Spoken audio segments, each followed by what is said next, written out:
भारत से पंगा लेने के अंजाम 1,000 करोड़ का नुकसान। खुद को इस्लामिक वर्ल्ड का लीडर समझने वाले तुर्की और उसके पपेट बन चुके अजरबैजान को जबरदस्त पनिशमेंट मिल रही है दोस्तों। पनिशमेंट भारत के खिलाफ पाकिस्तान को मदद करने की। कश्मीर मुद्दे पर हमेशा पाकिस्तान का साथ देने वाले तुर्की ने ऑपरेशन सिंदूर के दौरान भी पाकिस्तान को सैन्य मदद पहुंचाई थी। ड्रोन से लेकर टैक्टिकल सपोर्ट तक, टैक्टिकल नहीं टेक्निकल सपोर्ट तक मुहैया करवाया था। और तभी भारत के लोगों ने ठान लिया था कि तुर्की को उसके इस हिमाकत का मुंहतोड़ जवाब दिया जाएगा। और यह जवाब था तुर्की के टूरिज्म पर चोट करना। भारत के लोगों ने इसे करके दिखा भी दिया। 31 जनवरी को ट्रैवल एंड टूर वर्ल्ड में छपी यह रिपोर्ट बता रही है कि तुर्की के लिए की गई बुकिंग में 70% कैंसिल कर दिए गए। वहीं अजरबैजान के लिए की गई बुकिंग का 60% कैंसिल कर दिया गया। जबरदस्त भारत वालों, जबरदस्त सैल्यूट है आप लोगों को। भाई फौज तो जंग के मैदान में लड़ती है, लेकिन आप लोगों ने टूरिज्म के सेक्टर में ही तुर्की और अजरबैजान जैसे पाकिस्तान और आतंकवादी देश के परस्तों को पटखनी दी है। कुछ साल पहले की बात थी, तुर्की और अजरबैजान भारत के टूरिस्ट की पसंदीदा डेस्टिनेशंस में से एक थे। 2023 में 2,74,000 भारतीय टूरिस्ट तुर्की घूमने गए थे। 2024 में शुरुआती 5 महीनों में यह आंकड़ा 1,26,000 पहुंच चुका था और साल पूरा होते होते दोस्तों यह नंबर 3,30,000 तक पहुंच गया। यानी केवल जनवरी से मई तक के बीच में तुर्की जाने वाले भारतीय पर्यटक 34% बढ़ गए थे और साल पूरा होते होते यह आंकड़ा 20% से भी ज्यादा का था। वहीं अजरबैजान की बात करें तो 2024 में 2,40,000 भारतीय पर्यटक वहां पहुंचे थे।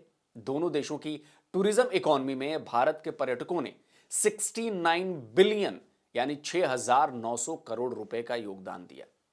2025 की शुरुआत 2024 से कम थी, लेकिन फिर भी ठीक ठाक थी।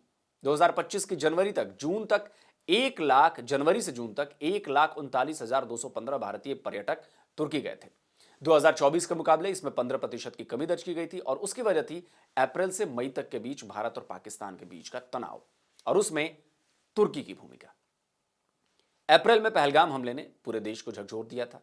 इसके बाद 7 मई को भारत ने ऑपरेशन सिंदूर लॉन्च किया था और पाकिस्तान के साथ 4 दिनों तक हमारी झड़प चलती रही थी। इसी झड़प में तुर्की ने पाकिस्तान का खुलकर साथ दिया था और तभी से तुर्की भारत के लोगों की नजरों में गड़ने लगा, भारत के लोगों की नजरों से उतर गया था। भारत में तुर्की और अजरबैजान को बाइकआउट करने की मुहिम चल पड़ी थी।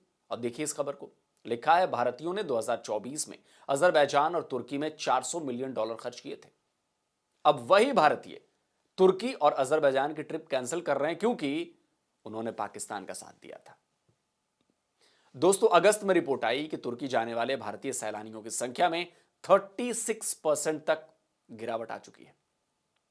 जून 2025 में केवल 24,250 भारतीय टूरिस्ट तुर्की गए थे। अक्टूबर में आई रिपोर्ट बता रही थी कि तुर्की और अजरबैजान की बैंड बजने लगी है। मई से अगस्त के बीच में अजरबैजान जाने वाले भारतीयों की संख्या में 2024 के मुकाबले 56% की गिरावट दर्ज की गई, जबकि तुर्की जाने वालों की संख्या 33% कम हो गई। अगस्त में केवल 6,032 भारतीय अजरबैजान गए थे। यह 2024 के मुकाबले 72% कम था। और 31 जनवरी को छपी यह रिपोर्ट बता रही है कि तुर्की और अजरबैजान की बुकिंग करवा चुके 70% भारतीय टूरिस्ट ने अपनी बुकिंग कैंसिल करवा ली और 2024 के मुकाबले टोटल बुकिंग भी 60% कम करवाई गई है। अब यह बुकिंग फ्लाइट से लेकर होटल और रिजॉर्ट तक की होती है, गाइड से लेकर टूरिस्ट स्पॉट और मैरिज प्लेसेस तक की जाती है। यानी तुर्की और अजरबैजान जाकर $400 मिलियन खर्च करने वाले भारतीयों ने इन दोनों देशों से मुंह मोड़ लिया। 60 से 70% तक टूरिस्ट के नंबर की गिरावट का मतलब है आमदनी का आधे से भी ज्यादा कम हो जाना। अनुमान लगाए जा रहे हैं कि भारत के बाइकआउट से तुर्की के टूरिज्म सेक्टर को करीब करीब 1,000 करोड़ रुपए का नुकसान होने वाला है। अब भारतीय तुर्की और अजरबैजान के बदले ग्रीस का रुख कर रहे हैं। अब यह अपने आप में तुर्की के लिए मतलब दुखती रग पर हाथ रखने जैसा है। अभी अभी तो भारत और ईयू के बीच हुई डील से तुर्की तनाव में ही है। उसे यह डील तुर्की के लिए बहुत बड़ा खतरा महसूस हो रही है। और अब टूरिज्म सेक्टर को भारत से मिलने वाले झटकों ने उसे अच्छा खासा पाठ पढ़ा दिया है। लेकिन अभी तो दोस्तों ये पनिशमेंट की शुरुआत भर है। अगर ये बायकॉट जारी रहा तो तुर्की और अजरबैजान को और भी कई सेक्टर्स में नुकसान उठाने के लिए तैयार रहना होगा। तो दोस्तों आप क्या कहते हो, कमेंट करिए, अपनी राय दीजिए। और जिन दोस्तों ने अभी तक डिफेंस डिटेक्टिव को सब्सक्राइब नहीं किया तो भाई चैनल को सब्सक्राइब करें, साथ में बेल आइकन प्रेस करें और हाँ, ऑल नोटिफिकेशन ऑन करना मत भूलिएगा, ताकि हमारे द्वारा अपलोड किए जा रहे वीडियोस की जानकारी आप तक मिलती रहे। जल्दी मिलता हूं एक और नए वीडियो के साथ। नमस्कार, जय हिंद।